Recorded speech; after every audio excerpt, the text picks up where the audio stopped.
Introduction. It has been left to the present generation to revivify and bring back, with perhaps little alteration, the game that occupied the attention of their grandparents. And, although constantly practiced by a few aware of its subtle charm even up to the present day, alas, it has been forgotten by the many. Backgammon indeed dates back much farther than a mere couple of generations. It is on record that tables similar to backgammon have been found in the tomb of Tutankhamun, and in fact a similar game was indulged in by the kings of Egypt and Ur of the Chaldees. Historians tell us the Roman legionaries used to play on the tables. We imagine, much as our Tommies spent a few leisure hours playing crown and anchor, housey, and similar games. It is well known as an ancient game in Japan and India, and, as tree track, has been played for centuries in most European countries. The modern backgammon may not be the leisurely game indulged in by older forebears. Its essentials, however, remain similar. The present-day mode of existence demands a game with some zest, some real thrill, and some snap in it.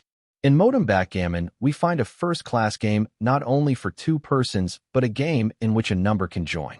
Backgammon provides a Ganti both quick and fast in which one must exercise skill, judgment, alertness, and foresight.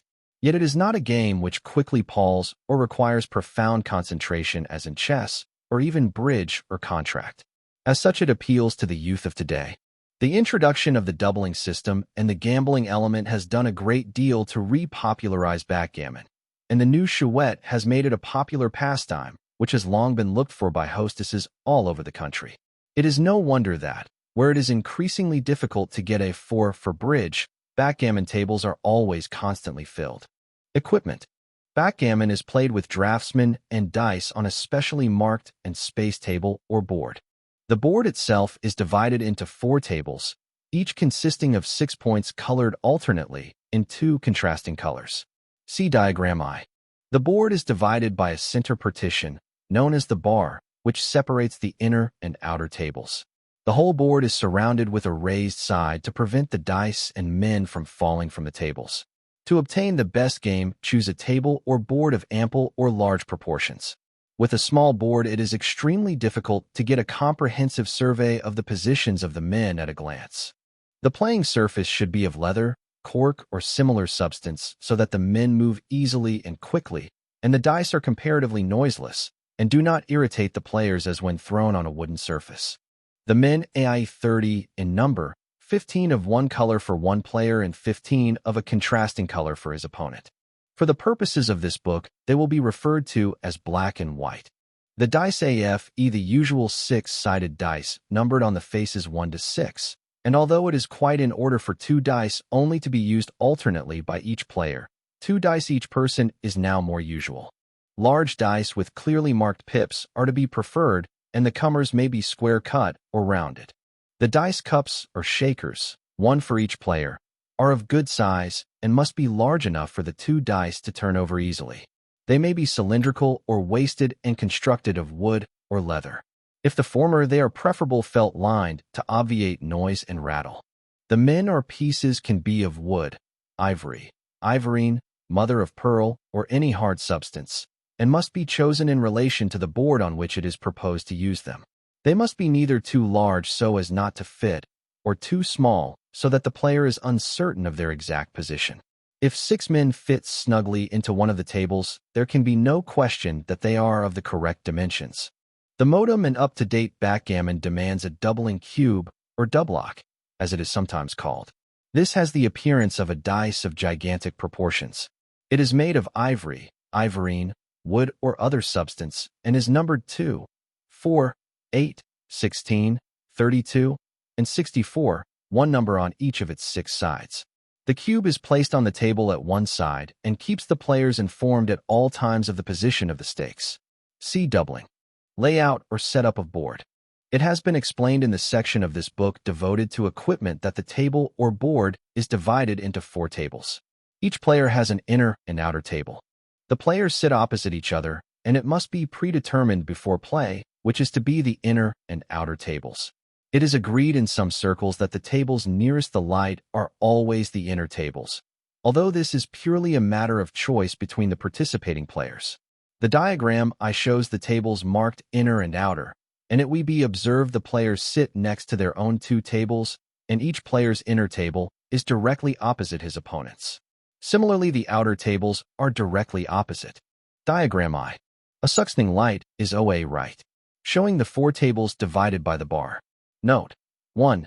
Each player has his own inner and outer tables nearest to himself. 2. Each player's inner tables are directly opposite each other. 3. Each player's outer tables 8 directly opposite each other. Diagram XL. Note: when light is on left, the left-hand table AI are the inner tables. This is rational, although some players observe the niliag strictly. Players should accustom themselves to both settings. The tables are reversed if the light should be in the opposite direction as shown in Diagram 2, and players should accustom themselves to both settings. Each player controls 15 men of one color, and the men are placed on the points as illustrated in Diagram 3, namely, white, 2 men on the point marked I in the opponent's inner table, 5 men on the point marked 6 in the opponent's outer table, 3 men on the point marked 2 in the player's own outer table, and 5 men on the point marked 6 in the player's own inner table. The black men are placed in corresponding manner on the points exactly opposite white's men. See Diagrams 3 and 4. The board is not mirrored in actual use, the numerals being placed in the diagrams for the purposes of explanation only. The objective. The object in backgammon is for each player to move his men in accordance with the throws of the dice in such a manner that they are eventually congregated in his own inner table, and to remove them entirely from the board also in accordance with the throws of the dice. From a glance at the diagrams HI and 4, it will be seen that to obtain this objective the players have to move their men in opposite directions. Whilst black moves in a clockwise direction, white has to move in an anti-clockwise direction. The reverse is the case in Diagram 4, where the light is in the opposite position. The player who first removes all his men from the board wins the game. Opponent's men may be stopped and sent back in certain circumstances. This naturally opens up a good deal of possibilities which are explained at some length in the section of this book devoted to the move of the men. Diagram 3. Note: numbers do not appear on the actual board, but are placed on the diagram for purposes of reference only. Points marked 1 in the inner tables are known as the ace points. Points marked 1 in the outer tables are known as the bar points. Diagram 4. Light on left, therefore inner tables on left. Numbers do not appear on actual board, but are placed on the diagram for purposes of reference only. Points marked II the inner tables are known as the ace PMNTS. Points max 1 in the outer tables I are known as the bar points. The throw of the dice. The dice are thrown into the table at the player's right hand. To commence the game, each player throws 1 dice, the highest thrower becoming entitled to make the first move. Should both players throw the same number, they must throw again. Some players elect that the highest thrower should play taking his own and MS opponent's throw as the first move. Others allow the highest thrower another throw with his own pair of dice for the opening move. After the opening move, the players throw their 2 dice alternately and make their moves in accordance with the numbers thrown until the game is terminated. The move of the men. It is the player's aim to move his men into his own inner table, once there to have them removed from the board entirely. It will be observed from the preceding vagrams, some of the players' men have the whole distance to travel, whilst others are already advanced some way towards their goal. From a glance at Diagrams 3 and 4, it will be noticed that a player has to take some of his men through both his opponent's inner and outer table, and then through his own outer table to reach his inner or home table, which is his final objective. The men are moved a corresponding number of palms according to the numbers turned up by the 2 dice thrown by the player. Any man may be moved to commence the game, and the player has the choice of moving his men in 2 different ways. A player may not add the numbers of the 2 dice together and then play the total as 1 move. He may, however, play the same man twice, first in accordance with the number thrown on 1 dice, and, second, in accordance with the number thrown on the other dice.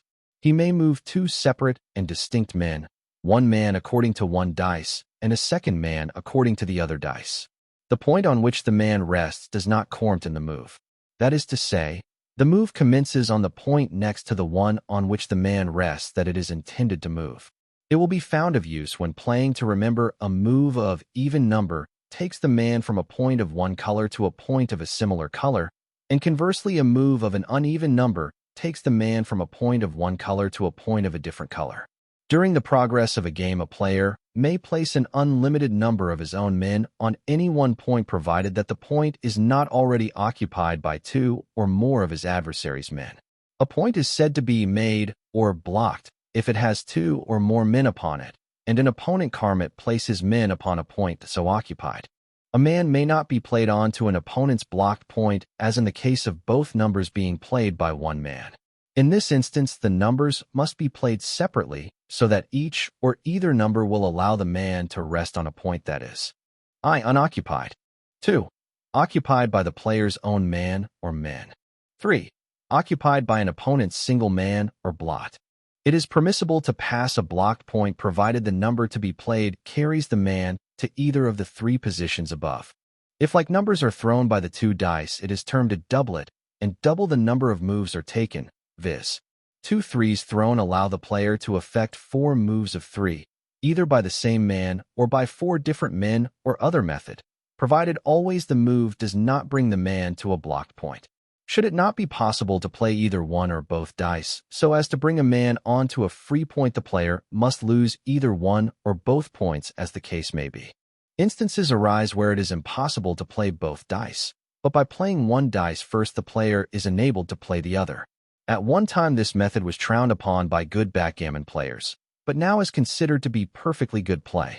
Any single man left or placed upon a point is termed a blot and may be removed by an opponent throwing a number which brings his own man on the point occupied by the blot. A man thus removed is said to be hit or taken up and is placed upon the bar separating the tables. A player having a man or men upon the bar is not allowed to play another move until this man or men are re-entered. A man that has been hit or taken up must be re-entered in the opponent's inner table according to the throw of the dice. Should the point on the board corresponding to the number shown on either of the two dice be blocked, the man cannot be entered and the throw is lost to the player. If both points are unoccupied or occupied by his own men, he may re-enter and choose either point upon which so to do, playing the other number with the same man or elsewhere. Should the player have 2 or more men upon the bar, he can only play those numbers which allow the men to be re-entered, losing the other numbers until all the men are re-entered. A man on the bar may be re-entered on an adversary's blot if the number thrown corresponds with the point in the opponent's inner table upon which the blot rests. The player both enters and takes up his opponent's man at one and the same time. It is generally to the player's advantage to take up the opponent's blots where possible, as their re-entering and starting again retards the opponent's progress. It will be recognized it is a distinct advantage to make as many points as possible in one inner table before hitting and taking up one's opponent, as the more points that are so occupied make it increasingly difficult for the opponent to re-enter. Bearing off. As soon as a player has been able to move all his men into his own inner or home table, he has to commence bearing or throwing off, which is to remove them entirely from the board. This maneuver is effected in accordance with the throw of the two dice. A man is removed corresponding to the timbers turned up on the two dice. For example, should a 6 and a 1 be thrown, a man from both the 1 point, or ace, as it is sometimes called, and 6 point may be removed, and so on. See Diagram 5. Diagram 5. White has all his men in his own inner table and now commences to bear Ophi according to the dice thrown. Diagram 6. White has commenced bearing off and has already removed 3 men. Black has a man on the bar which has to be re-entered in White's home table. White throws 6 and 1. If a man is removed from point 6 and point 1, a blot is left on both these points which it is possible for Black to hit on re-entering. White should remove a man from point 6 and play the remaining man 1 move from point 6 to point 5. Should doublets be thrown, for numbers are called as previously and 4 men are removed from the board. Should the player throw a number which is unoccupied by his men, he is compelled to play the number of moves thrown if he has a man or men occupying a higher point, viz. Supposing in diagram V White throws 4 twos. He has nothing on point 2 to remove. He would have to move 2 men from point 4 to point 2, and then remove them, as doublets have been thrown, and he is entitled to 4 moves. He could, if he so desired, play 2 men from point 6 to point 4, and the same men thence on to point 2, moving the men instead of bearing them off. This would, of course, be unwise if his opponent had a man upon the bar, as a blot would be left, which in all probability black would hit at the next throw. It is not compulsory to remove men at each throw when bearing off has commenced. Instead, a player may make the corresponding number of moves if he prefers, and indeed in certain instances a move is to be preferred. See diagram 6. Black has a man on the bar. White has already started bearing off and has, besides other men, 2 men on point 6. He throws a 6 and a 1. If he removes a man from point 6 and a man from point 1, he leaves a blot on each of these points.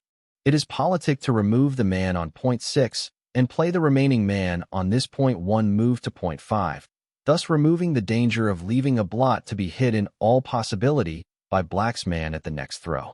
Incidentally, by so doing, white has given black the chance to enter on point 6, which, however, is a good move, as shall black throw a 6 he must enter. Traveling in the opposite direction to white, however, he is now unable to attack any of white's men.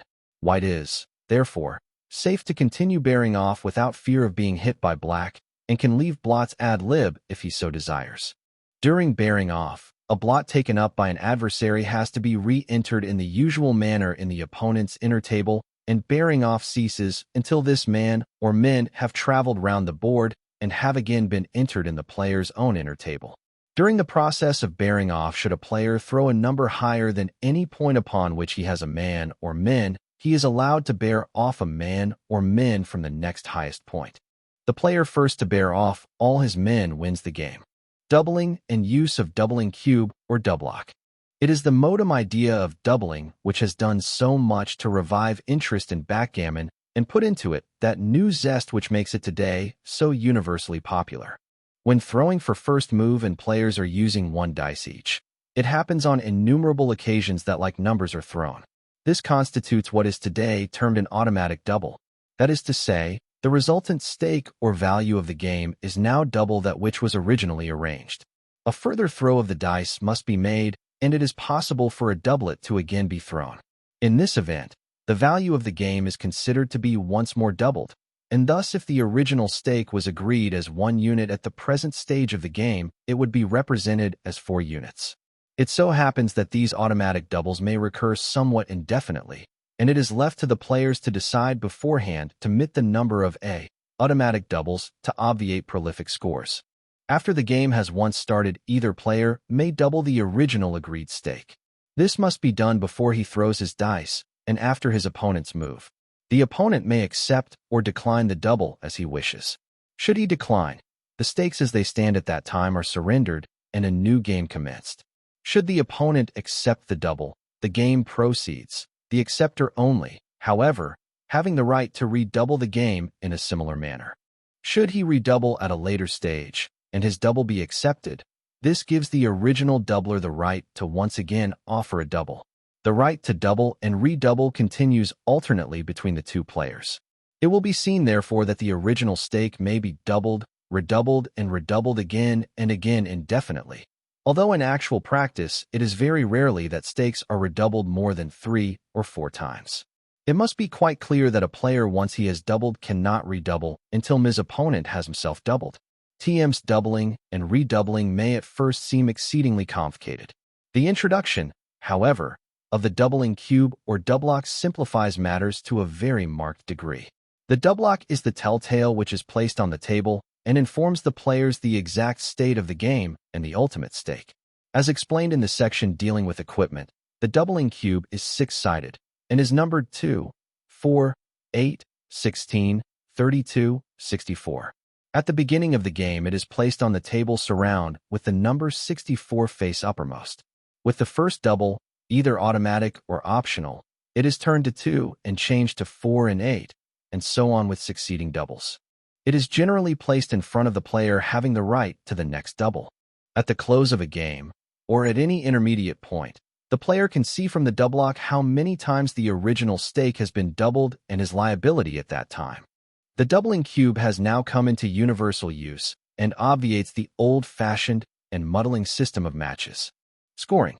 The accepted methods of scoring are 3 in number, namely, scoring by games, scoring by men, and scoring by both men and games. If scoring by games, the result may be a single game, a gammon or a backgammon, which requires explanation. The score for a single game is the original stake agreed upon, which may have been doubled and redoubled, and which would be multiplied by the number shown on the doubling cube at the close of the game. A gammon, or winning a game by removing all the men before the opponent has succeeded in removing any men at all. The score in this case is double the score of a single game, and this figure may also have been doubled and redoubled during the progress of the game, as has already been explained. A backgammon, or winning a game by removing the men before the opponent has succeeded in removing any men, and having left in one's own inner table or upon the bar a man or men belonging to the opponent. In this instance, the resultant score is multiplied by 3. This score also can again be doubled and redoubled according to the various doubles offered and accepted during the game. Scoring by men. The winner receives 1 point for each man the loser has remaining in the loser's own inner table. The winner receives 2 points for each man the loser has remaining in the loser's outer table. The winner receives 3 points for each man the loser has remaining in the winner's outer table, and 4 points for each man the loser has in the winner's own inner table or upon the bar. If scoring by men, the result may be doubled and redoubled by multiplying by the number shown on the doubling cube, but further doubling for gammons and backgammons are not counted. Scoring by the combination of game and men. In this case, the two previous systems of scoring are combined and results in a system of scoring by men whereby the result is doubled for a gammon and multiplied by 3 for a backgammon. The rules of backgammon. There is not at the moment any recognized authority to lay down definite and standard rules for backgammon, although there have been handed down through the ACRTS in which the game has been played certain decisions which are now generally acknowledged by players of the modem game. They may be accepted as milinks which control the game and are for its good. Rules controlling dice. Backgammon may be played with 1. One dice box and 2 dice, each player throwing alternately therewith. 2. 2 dice boxes and 4 dice, each player throwing alternately with his own dice box and 2 dice. The dice must be thrown in the table on the player's right. It is not a fair throw, and both dice must be re-thrown if 1. Either dice fails to re-mam in the correct table, either jumping on the bar, the surround, into the next table, or falling from the board altogether. 2. If a dice does not lie flat on the board, either remaining on top of or cocked one against the other, or lying cocked against edge of the bar or surround of the board or table. 3. A player throws his dice before his opponent has finished his move. No penalty is incurred for the re-throw, and the player does not lose his turn. To determine who shall play first, each player throws a single dice. The player throwing the highest number has the right to play first. He may also elect to choose which men and upon which tables he will play. It is optional for the first player to make his first move using the 2 single dice thrown or re-throw his own pair of dice. When single dice are being thrown to determine the right to play first, and like numbers are thrown, the stake for which the game is being played is automatically doubled. If on the re-throw like numbers are thrown again, the stakes are once more doubled. This automatic doubling may at the outset of the game be either entirely dispensed with or limited to a certain number by agreement between the opposing players. The numbers on both dice must be played if possible, and either may be played first. Rules controlling moves. Men are moved a number of points in accordance with the numbers of pips on the 2 dice thrown by the player. The point on which the man rests does not count in the move. The move starts from the point next to that on which the man rests. A single man resting on a point may be taken up or removed by an opponent, throwing a number which brings him on to the same point. A man so taken up is placed on the bar and must be re-entered in the opponent's home or inner table, according to the numbers on the dice thrown. A point occupied by 2 or more men is made, and an opponent cannot place his men thereon. Any number of a player's own men may be placed upon a single point. If a single man is left in the inner table, an opponent may re-enter and take up at one and the same time. No rectification of errors in moving is allowed if discovered after the opponent has made his throw. Automatic doubling. The agreed stake is automatically doubled if both players throw like dice when throwing single dice for first play. A limit for automatic doubling may be agreed upon before play. Doubling. Either player may call the first double. After the first call the right to double alternates, the player last accepting having the right to redo. Doubles are called after one's opponent has moved, and before the player's own dice are thrown. A double not accepted terminates the game, the player refusing the double forfeiting the value of the stake at the time of termination. Initial moves, etc. Having gained a general idea of the layout of the board and the method of propulsion and the move of the men, the intending player should make a point of becoming familiar with the board and the various moves that can be made upon it. Practice both methods of setting up or laying out the board with the light on the right and also on the left, see diagrams 3 and 4, so that it is not necessary to rely upon a diagram for this ration.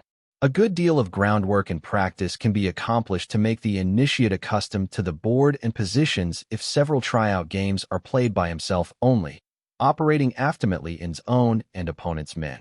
In this manner, it will bring home to the player the folly of any unwise move, and in addition, he will perceive the rapidity with which an opponent readily sees the opportunity of any mistake and convert it to his own use and account. Moreover, after several games of this nature, the eye will have become attuned to the board and layout and more or less instinctively will grasp the possibilities of attack and defense. Remember that the throw of an even number will bring your man onto a point of a similar color to that upon which it rests, and an odd number will bring it to a point of a different color. Do not forget, also, that a throw of a 6 will move a man from one corner of a table to the first point of the adjoining table, and a 5 will fetch a man from one corner of a table to the other corner. See to it that you fix the move in your mind and convey the man quickly and decisively to the requisite point.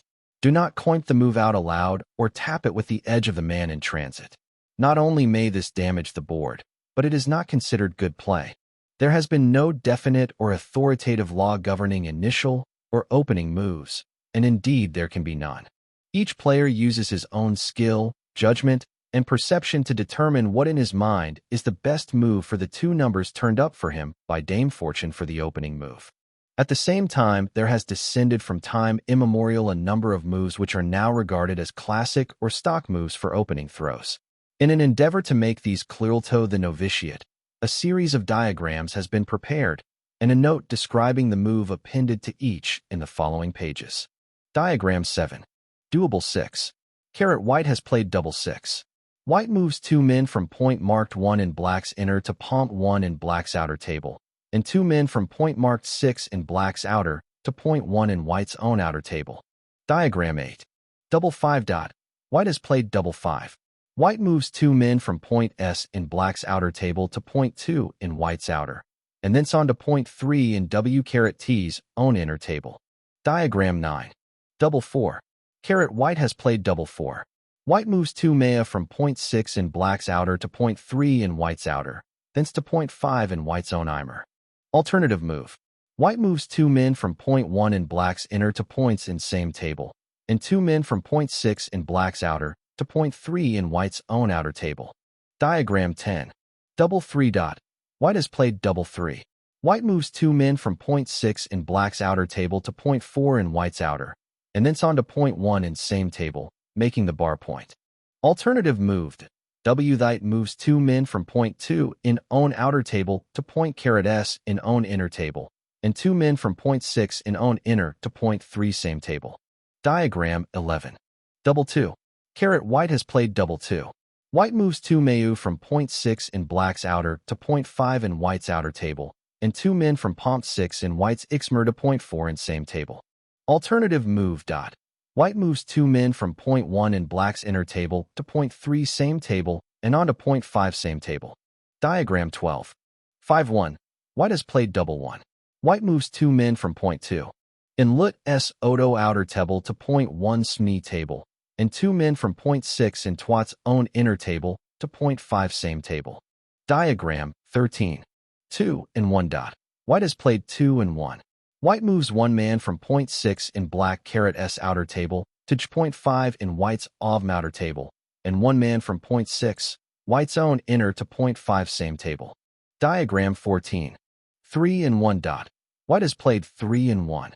White moves 1 man from point 2, white's own outer table, to point 5 white's own inner table, and 1 man from point 6, white's own inner, to point 5 same table. Diagram 15. 4 and 1 dot. White has played 4 and 1. White moves one man from point 6, black's outer table, to point 4 in white's own outer table, and one man from point 6 in white's own inner to point 5 in same table. Alternative move. White moves one man from point 1, black's inner table, to point 2 same table, and one man from point 6, black's outer table, to point 3, white's own outer table. Diagram 16. 5 and 1 dot. White has played 5 and 1. White moves one man from point 6 in black's outer table to point 2 in white's own outer table, and one from point 6 in white's own inner to point 5 in same table. Diagram 17. 6 and 1 dot. White has played 6 and 1.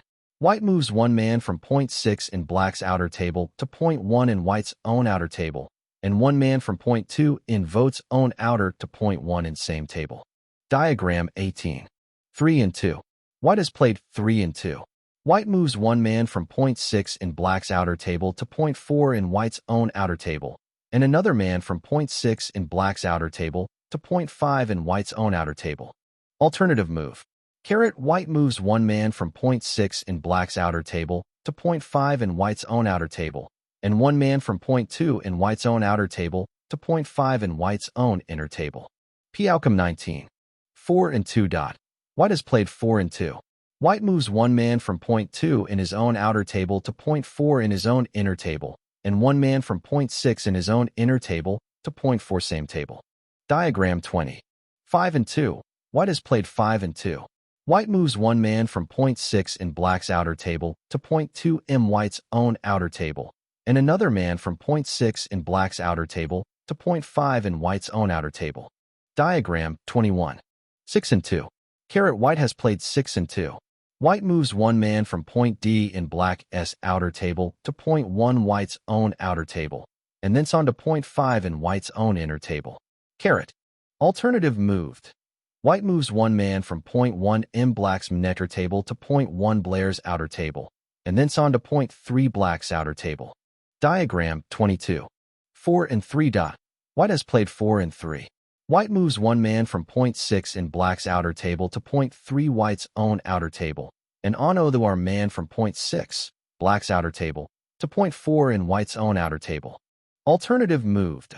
White moves one man from point 6 IU black's outer table to point 3 in white's own outer table, and one man from point 2 in white's own outer table to point S in white's own inner table. Diagram 23. 5 and 3 dot.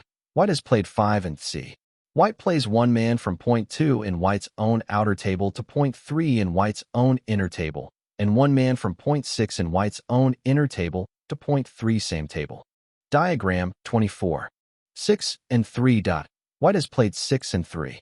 White moves one man from fint 1 in black's inner table to point 1 in black's outer table, and thence to point 4 in black's outer table. Alternative move dot. White moves one Inkton from point 6 in blade's outer table to point 1 white's own outer table, and another man from point 6 in black's outer table to point 4 in white's own outer table. Diagram 25. 5 and 4 dot. White has played 5 and 4. White moves one man from point 6 in black's outer table to point 2 in white's own outer table, and another M from point 6 black's outer table to point 3 in white's over outer table. Alternative move. White moves one man from point 1, black's inner table point 5 same table, and thence on to point 4 in black's outer table. Diagram 26. 6 and 4. White has played 6 and 4. White moves one man from point 1 in black's inner table to point 1 in black's outer table, and thence to point 5 in black's outer table. Alternative move. White moves one man from point 2 in white's own outer table to point 2 in white's own inner table, and one man from point 6, white's own inner table, to point 2 same table. This is not recommended, as it carries white's men too far forward to be of much service later in the game. By Oram, 27. 6 and 5.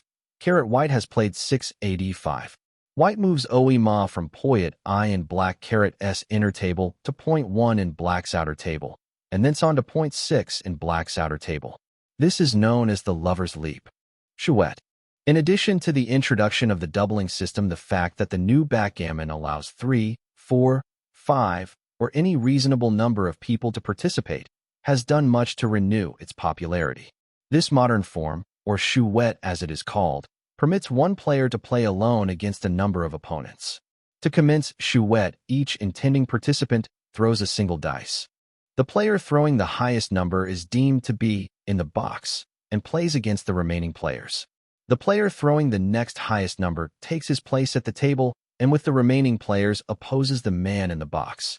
Whilst the thrower of the second highest number actually plays and controls the men himself, he is assisted by the other players, who are at liberty to advise him on any strategic move or point out any impending attack threatened by the men belonging to the man in the box. The inactive players, whilst assisting in this manner, can give advice on doubling, etc., but the actual double can only be offered by the player moving the men. Should the man in the box win the game, he collects the stake, doubled or redoubled as the case may be, from each member of the opposing side. And conversely, should the game be lost by the man in the box, he has to pay the amount of the stake to each of the opposing team.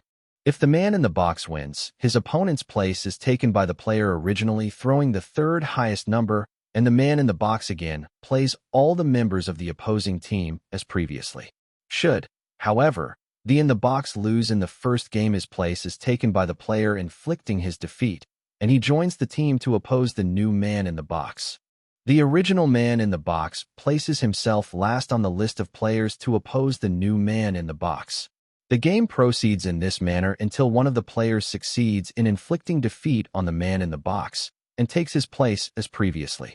Another point which has done much to popularize chouette is that additional persons may at the close of a game join the team, or members of the team may drop out if they desire. Any person joining the team places himself at the bottom of the list of players to oppose the man in the box. The opposing player at the table, whilst accepting advice, retains the final right on all questions of play, and should any difference of opinion arise between players in the team, the opposing player's decision must be regarded as final. A member of the team is allowed to resign if he disagrees with his playing partner, but in so doing has to pay to him the amount of the stake doubled or redoubled as it might be at the moment of retirement. The playing member of the team is then deemed to have accepted the retiring member's responsibility, and the game proceeds. Automatic doubling is not applicable when players throw to ascertain who shall become first man in the box. At the commencement also it happens at times that like numbers are thrown. If this occurs amongst the highest numbers thrown, all players must rethrow. In the case of like numbers being thrown in the lower numbers, only those players throwing like numbers need rethrow to determine their own position in the team. The players originally throwing the high numbers retain their positions as man in the box, his opponent, and so on. It may appear at first sight as if the man in the box runs a grave risking of losing a small fortune, and some players might hesitate to participate in chouette in consequence. It must be remembered, however, that the first time he is beaten he relinquishes his position as man in the box, and does not run the further risk of a similar happening. On the other hand, if he inflicts a series of defeats on the opposing team, he will be in the fortunate position of receiving stakes from each and all of the participating players. Technique. The average player of backgammon will soon perceive for himself that there can be, and indeed there is, certain methods of play which can be utilized to advantage to secure first, the quicker entering of the player's men into his own inner table, and, secondly, to secure the blocking or preventing of the opponent reaching his goal or final objective. There have been evolved three methods which are now generally known as the running game, the blocking game, and the backgammon, which will be enlarged upon in the order named in the following pages. The running game. This method of play, as its name implies, consists of a straightforward policy of getting the men home to the inner table in the shortest time possible. It is by far the easiest and simplest of three strategies, and is usually adopted when large numbers are first thrown with the dice. It has been explained in the previous sections of this book that when big numbers like 6 and 6-5 are thrown, it is wisest for the player to play the two men he has on the first point in his opponent's inner table. These are, incidentally, the men who have the farthest distance to travel. He has then succeeded in making these men immune from attack in his opponent's inner table and has gained no little advantage over his opponent thereby. Should big numbers still continue to be thrown, there is no question that the running game is the soundest tactics to employ, and the player should use every endeavor to get his men round the board by the quickest methods possible. Whilst playing this type of game, it is well to remember that the opponent may endeavor to frustrate the rapid entry of your men by purposely exposing blots. It should be borne in mind that if these blots are taken up the opponent's while you have to re-enter in the player's inner table, and on re-entering may possibly take up some of the men the player has already worked the whole distance around the board. Avoid, therefore, as much as possible the taking of enemy blots whilst playing 3DNG the running game. It is always advantageous to move a man from one table into the next table, if at all possible, rather than to move a man from one point to another in the same table. It is rarely possible to get a gammon or backgammon when playing this running game, as, leaving no definite defense to hamper one's adversary and avoiding the taking up of his men, he has almost as good a chance of getting his men home as the player himself, especially if he be favored with good and large-numbered dice. The first and initial large throws which prompted the player to adopt the running game should, however, usually be sufficient margin to allow him to win the game. The blocking game and shutout. Another method of play, the blocking game, consists of the player placing his men in such a position as to block, impede, and prevent his adversary from getting his men out from the player's inner or home tables. To successfully accomplish this task, the player must endeavor to make the points on either side of the bar in his own inner and outer tables, and so frustrate his opponent's attempts to escape. It is possible to get 6 consecutive points blocked at one and the same time, and this constitutes what is known as a side prime. Once a side prime is established, it is a perfect blockade, and as the highest number on the dice is 6, it is impossible for the opponent to pass this formidable obstacle. The player should move up his other men as quickly as possible and endeavor to carry his side prime into his own inner table where the opponent's 2 men are imprisoned until the player has to break his formation during the process of bearing off. What might perhaps be termed an offshoot of the blocking game is the shutout. This is in fact a side prime established in the player's inner or home table with one or more of the opponent's men on the bar. It is best attempted when the opponent's 2 men in the player's inner table are split up and are on different points. The opponent's men are taken up and the points made at the same time, the player endeavoring to hit the opponent's blot and make the point at each re-entry, and so establish a side prime within his own inner table with his adversary on the bar. Great care should be exercised in bearing off from a shutout. It is policy to move up men from the 6-point rather than remove men altogether whilst the opponent is on the bar. This opens up the 6-point and provides the opponent with an opportunity to re-enter, which he must do if in the next throw he turns up a 6. It will be seen that this removes the danger of attack from the opponent who is moving in the opposite direction. Some experienced players, however, will risk only bearing off their men in an attempt to secure a gammon or backgammon game. The back game. There can be no question whatever that the back game is by far the most difficult game to play.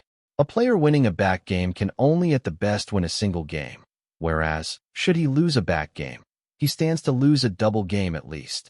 Whilst the novice at backgammon may find himself unwittingly playing a forward or running game, and even may quite unconsciously find himself developing a side prime or shutout by having the good fortune to throw perfect numbers with his dice, it is rarely, if ever, that a back game is entered upon unintentionally. The object in the back game is entirely opposite to that of the running game. In the latter, the player endeavors to push his men forward as much as possible, whilst in the former it is his intention to keep them back and retard their progress. The tactics employed in the back game are for the player to obtain a good position in his opponent's inner table by laying out a number of intentional blots to be taken up by his opponent, and with these men to hamper as much as he can the entry of the opponent into his home or inner table. To successfully adopt this procedure, he must space out his men so that they have every opportunity of meeting as many of the opponent's men as possible. If the player's men are already too far advanced, it would be unwise to attempt the back game. One of the biggest difficulties which besets the player of this type of game is his inability to keep his men far enough behind. When the player has spread his blots or single men and had them re-entered in his opponent's inner table, he should endeavor to push a few more blots forward in his opponent's and his own outer tables, and to use these to recapture any men which he has been able to take in his opponent's inner table. It is thus that he can keep his opponent out and gradually work up his own men to a blockade and eventually, maybe, a shutout to the mortification of his opponent, who has possibly thought himself secure in getting a good number of his own men forward in the opening stages of the game, and had delighted in taking up the unsuspecting blots which had been purposely set as a trap for him. A backgame is usually entered upon when the player finds himself throwing indifferent dice and considers he is unable to make any definite progress, whilst his opponent appears to be making the most of the game. It is undoubtedly the most strategic of all the methods of play and should be practiced assiduously in order to assimilate its many fine characteristics, without a knowledge of which a backgame could not be played to a successful conclusion. Definition of terms in backgammon. A blot. A single man left upon a point. Automatic double, when throwing for first play using one dice only and each player throws a like number. The original stake is automatically doubled. Backgammon. When a player has succeeded in removing all his men from the board, and his opponent has still a man or men in the player's inner table or upon the bar, a triple game is scored. Bay point. The point in the player's and opponent's outer table immediately next to the bar. Bearing off. To take off the men according to the numbers on the dice thrown when all the men have been moved into the player's inner or home table. Blocking. To establish a point or points to prevent the moving of the opponent's men. Chouette, the modem form of backgammon. When one player opposes two or more players playing together. Doublet. When both dice are thrown and like numbers are turned up, *4 moves are allowed. Gammon. When a player has succeeded in moving all his men and his opponent has not removed any men from the board, a double game is scored. Hit or taken up a player throwing dice that enable him to move one of his men to a point occupied by a blot or single man of his opponent is deemed to have hit, or taken up his opponent. The man is removed to the bar and must be re-entered. Shutout. To make all the points in the inner table whilst the opponent has one or more men on the bar, so keeping him from re-entering. Side prime. To make or establish 6 consecutive points, an insurmountable obstacle for the opponent. Single game. A single game is scored by the PLA3 rare first to remove all his men from the board. The bar. The center partition of the backgammon board separating the outer and inner tables. To make a point to establish the point by planting more than a single man upon it. To re-enter. To place a man that has been hit from the bar into the opponent's inner or home table.